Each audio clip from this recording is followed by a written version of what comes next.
Family of Maya Miliete looking for answers. Now months after her disappearance, they're sitting down with investigators. Across the county, one pandemic change that could become more long-term, the future of outdoor dining in San Diego. And new demands from lawyers and activists in the wake of that controversial arrest in La Jolla. ABC 10 News at 11 starts now. ABC 10 News at 11 starts now. It has been more than 4 months since Chula Vista mother Maya Miliete disappeared. Her family hoping to get some answers today. They're meeting with Chula Vista police to press for an update on the investigation. ABC 10 News anchor Mary McKenzie is live as the family pushes for that information. Mary. And Jim, we can tell you they are still meeting with Chula Vista police as of now. The group of family members walked in a little before 9 o'clock this morning to meet with Chula Vista PD. This is a meeting they requested, trying to push for answers, trying to get any information that they can to move the investigation forward. Those family members arriving at the department headquarters, several of them wearing T-shirts and even masks with Maya's picture on them, hoping to get answers and reassurance that the investigation is still of highest priority. The family has been searching for Maya for 4 months now. They have held 2 rallies in front of PD headquarters. They've told us they feel as though they've been searching for Maya more than law enforcement has. Her sister, Mary Chris, telling us the family doesn't really feel supported and that it's heartbreaking. Maya disappeared, of course, in January, as you know, from her Chula Vista home that she shares with her husband, Larry, and their 3 children. Since then, police have sent out periodic updates on the search involving a number of agencies at this point. And the Cold Case Foundation met with police last week to see if they might be able to help. But every day, Mary Chris and her husband, Richard, have been searching. She says at no point has law enforcement helped with these organized searches that have happened every weekend since Maya disappeared. She said it's also heartbreaking that the family has had to now hire an attorney to try to get visitation rights to try to see Maya and Larry Miliete's 3 kids.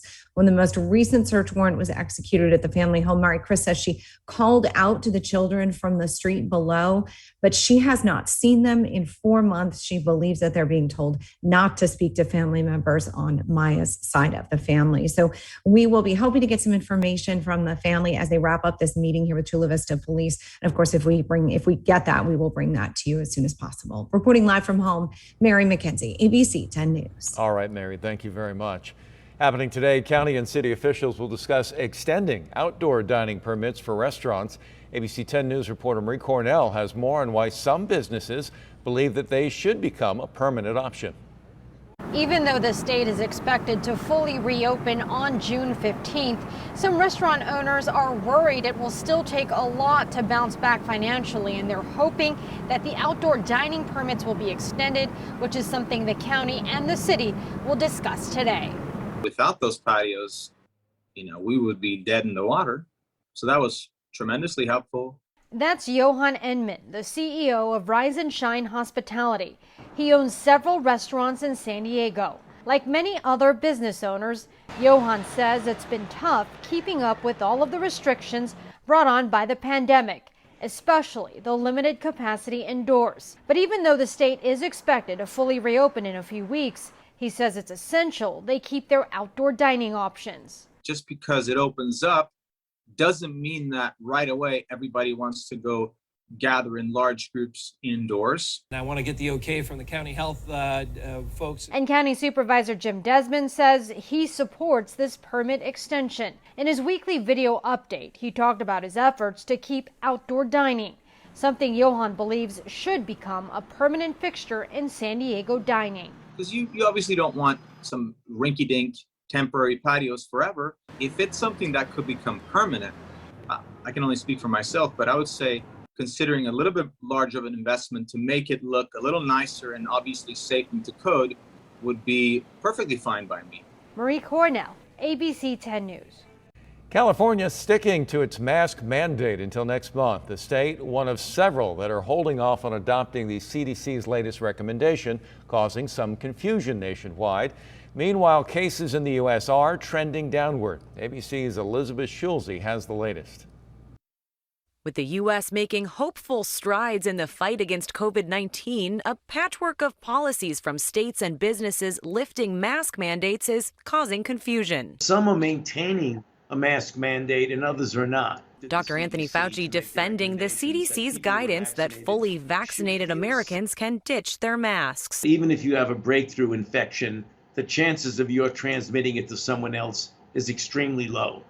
Very, very low. New York is one of the latest states to announce it's dropping its statewide mask mandate starting tomorrow. New Yorkers have made great progress, so let's get back to life. But in neighboring New Jersey, the governor telling CNN, not so fast. You're asking somebody who's at the hardware store working there or in a retail or a grocery store to make the judgment on who's vaccinated and who's not. We're not there yet. 8 states still have indoor mask rules for vaccinated people, but 5 say they will change this month. Chains like Starbucks, Walmart, Trader Joe's, and Costco dropping their mask rules, and now Target and Home Depot joining them, but only in states without mandates. Should I take my mask off? Should I leave it on? It's super confusing. I'm going to wear mine for a long time until I feel comfortable not wearing it. The debate comes as the CDC reports more than 123 million Americans are fully vaccinated. States are now ramping up their efforts to give the Pfizer shot to 12 to 15-year-olds. This school in Milwaukee opening up its own vaccination site. And Ohio reported a boost in vaccinations after it opened up a lottery offering $1 million to those who get vaccinated. It's part of an effort to fight vaccine hesitancy. Elizabeth Schulze, ABC News, Washington. Southwestern College will lay out reopening plans during a virtual town hall tonight. The school is expected to reopen in phases in August. College President Dr. Mark Sanchez will outline the exact plans and answer any questions about vaccine requirements. Southwestern campus has been used as a vaccine site. So far, the school says all students, employees, and visitors will need to be fully vaccinated. Town hall begins at 4 p.m. You can find a link on the Southwestern College website. Happening now, local activists calling on the city of San Diego to drop charges against the homeless man who was the subject of a controversial arrest. Jesse Evans is at a press conference now, joined by activists, the woman who took the video of his arrest, and his legal team. Now, earlier this month, Evans was approached by officers who say he was urinating in a public area in La Jolla. Video of Evans' arrest shows officers tackle and punch him, and that incident is under investigation. Evans is facing several charges, including resisting arrest.